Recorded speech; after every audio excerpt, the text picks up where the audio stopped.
So, budget namin to for the whole week. 7 AM pa nga lang ng umaga na malengke na kami dahil out of stock na ngayon laman ng rep namin at wala nang makakain pati almusal yung mga bata. So habang namamalengke nga si Dada dito, ako naman na dito sa mga halaman dahil gusto ko na talagang bumili at dagdagan yung mga halaman namin. At dahil nga practical tayo, binili ko nga dito yung sili at kamatis, tapos bumili na rin ako ng isang imported na snake plant na ilalagay ko sa tapat ng kwarto namin. Iba kasi yung morning kapag may bubungad na halaman sa'yo, sobrang nakaka-good vibes. Diba, totoo yan kasi nakuha ko yan sa mother ko na sobrang hilig sa plant. Tapos tapos na nga mamalengke si Dada dito. Tapos pinabalik ko siya para bumili ng bao. Dahil kailangan nga sa school ni Angelus. Si Dada para sa project ni Angelus. Nalikan siya.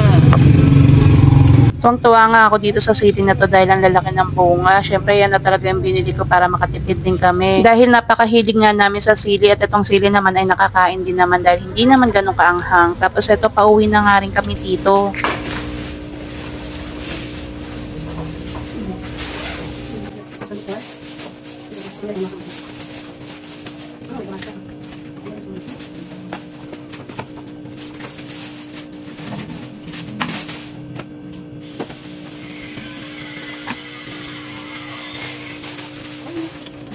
Pinalitan ko na nga itong ordinary snake plant ko, nilagay ko na itong imported snake plant. Nakakalimutan ko kasi magdilig kaya ito na lang yung nilagay ko dito. Tapos bumili rin ako ng halagang 100 pesos na table. Pwede rin siya coffee table. Kung gusto nyo, ilalagay ko yung link sa aking comment section. Maganda nga may snake plant dito sa bahay kasi air purifier na rin siya. Tapos nag-ready na nga rin kami dito ng Dada ng breakfast dahil gutom na yung mga bata. Bumili nga lang kami dito ng 2 plastic na palabok dahil masarap talaga yung palabok doon. Tapos laging bagong luto. Tapos nagdagdag na rin kami ng kakanin dahil bihira nga lang kami kumain yan. At sasadyain mo pa talaga sa palengke para makabili dahil nga nandoon yung mga bagong luto.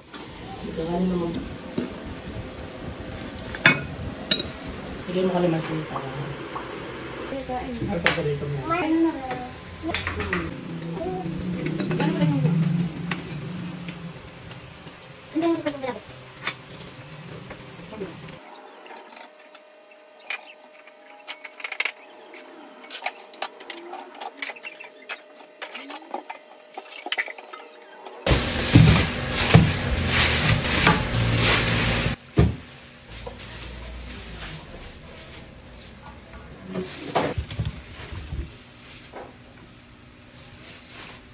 At ito nga lahat ang pinamili namin sa palengke. Meron kaming tilapia, boneless na bangos, chicken, tapos chicken wings, tapos meron din kami ditong pork pang sinigang or pang nilaga, tapos meron kaming atay at balon-balunan. Meron din kaming biniling ham dito para pang almusal at pang merienda. Tapos bumili rin kami ng pork chop kasi mahilig nga si Angelo sa pork steak. Kaming kalamansi, sibuyas at sili, gulay, pang sinigang and pang giniling.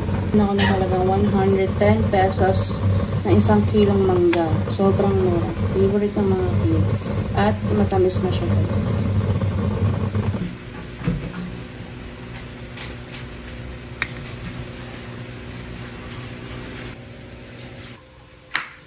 And for the lunch nga namin, nagluto nga lang kami dito ng giniling na may itlog dahil request ng mga bata.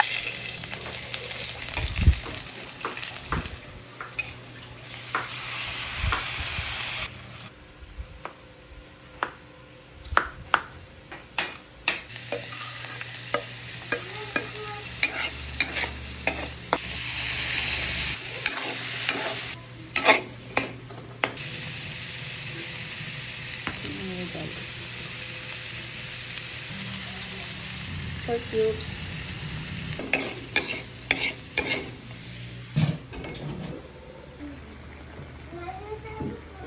Ang sarap.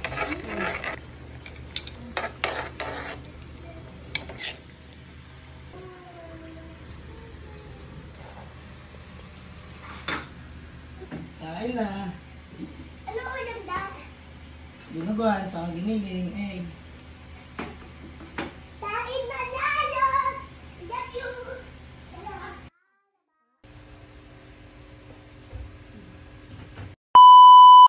Pagkahapon nga ginawa ko naman tong project ni Angelus dahil nga kailangan nilang ipasa pagpasok sa school kinabukasan. So ito nga palang baon na to kailangan natin siyang gawing alikansya na malinis at makinis. At habang ginagawa ko nga to kailangan naka-face mask kasi nga masasamid ka kapag hindi ka naka-face mask.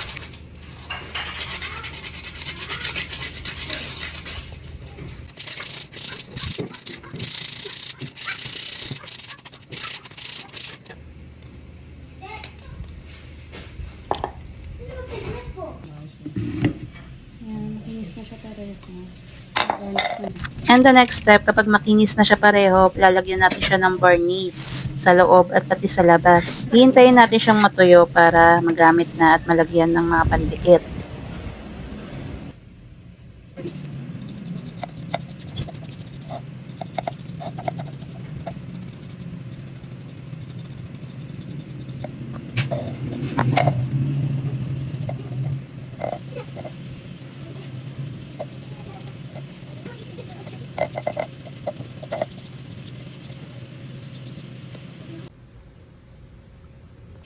And the last is, ito na nga, lalagyan natin siya ng rugby para magdikit na siya at maging alikan siya.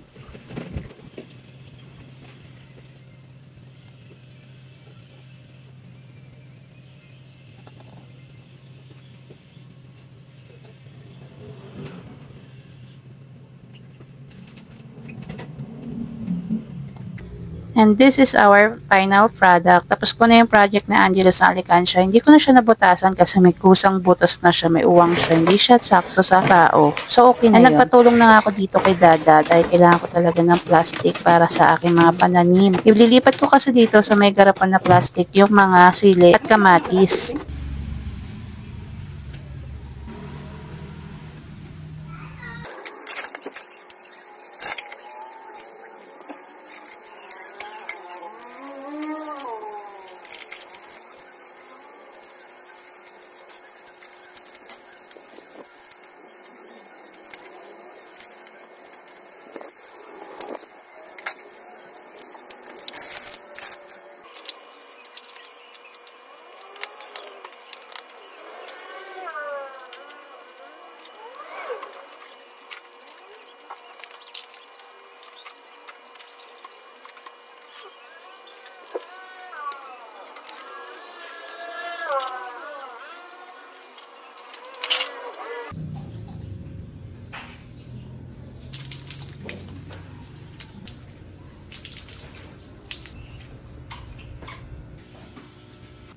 And after ko nga sikasuin yung mga halaman, ginawa ko na yung last project ni Angelos. Tinulungan ko na siya dito sa mga beads na gagawin niya. So, napakahirap nga nito mga mare, kaya kailangan niya ng gabay ng magulang. So, para makagawa ng beads, ito, kailangan i-cut niyo yung medicine ng ganito.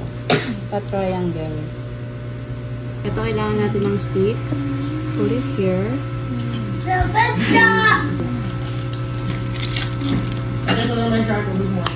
Glue and draw. Okay, para hindi siya mag-plus.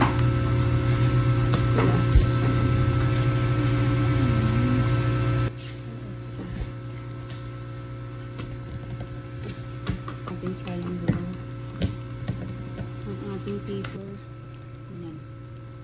Marami yung room siya, may na siya. Mas marami ko dapat para mas matik. Hindi siya bumuwag.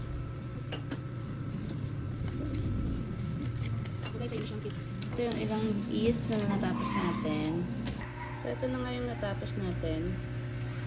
So, ito na nga yung final product ng project ni Angelos. So, yan. Hindi siya wasted. Hindi na kasya. So, it's just a kitchen. Hello guys! Yan na lang yung final product. At after nga namin tapusin lahat ng gawain sa bahay at ng mga project ng mga bata, magsisimba naman kami dahil that day it's Sunday. Tapos hindi na kami nakapagpahinga dito pero okay lang.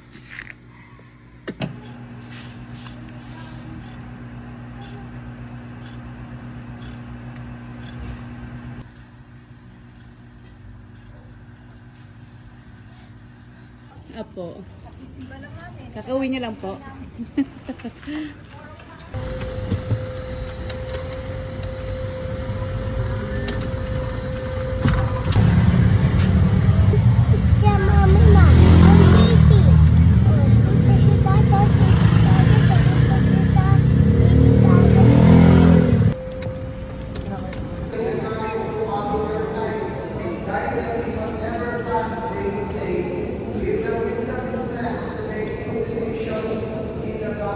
Sakto nga ito nga yung first week of the March, kaya lahat na mag-birthday ng March, binibless ni Father. Tapos pinasyal na rin namin yung mga bata dito sa may beer gold, na meron ditong indoor playground of year pa na 100 pesos lang for 30 minutes. At okay na yun sa kanila, masaya na sila that day. Kaya naman yun lang. Thank you for watching. Bye!